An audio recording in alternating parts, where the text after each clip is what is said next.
आज दिनांक 7/7/2026 मुंबई येथे अन्न व औषध प्रशासन आयुक्त श्री तुकाराम मुंढे यांची मदनी चॅरिटेबल ट्रस्टच्या पदाधिकाऱ्यांची सदिच्छा भेट। मुंबई येथे आज अन्न व औषध प्रशासनाचे आयुक्त श्री तुकाराम मुंढे यांची मदनी चॅरिटेबल ट्रस्ट सांगलीच्या पदाधिकाऱ्यांनी सदिच्छा भेट घेतली। या भेटीदरम्यान ट्रस्टच्या वतीने गेल्या अनेक वर्षापासून राबवण्यात येत असलेल्या विविध सामाजिक, शैक्षणिक व जनहिताच्या उपक्रमांची माहिती आयुक्तांना देण्यात आली। मदनी चॅरिटेबल ट्रस्टकडून समाजहितासाठी सातत्याने राबवण्यात येणाऱ्या विविध उपक्रमांचे श्री मुंढे यांनी मनापासून कौतुक केले।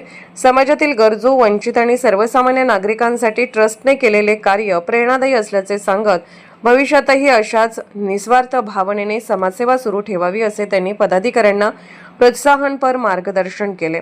यावेळी आयुक्त तुकाराम मुंढे यांच्या कार्यक्षम, प्रामाणिक आणि लोकाभिमुख प्रशासकीय कार्याचा गौरव करत मदनी चॅरिटेबल ट्रस्टच्या वतीने त्यांचा शाल, पुष्पगुच्छ व स्मृतिचिन्ह देऊन सत्कार करण्यात आला। सकारात्मक विचारांची देवाणघेवाण, समाजहिताच्या विविध विषयांवरील चर्चा आणि भविष्यातील सामाजिक उपक्रमांबाबत झालेल्या संवादामुळे ही भेट अत्यंत प्रेरणादायी व अविस्मरणीय ठरली। या प्रसंगी मदनी चॅरिटेबल ट्रस्टचे अध्यक्ष हाफिज सद्दाम सय्यद, महासचिव सुफियान युसुफ पठाण तसेच मौलाना साहिल उपस्थित होते।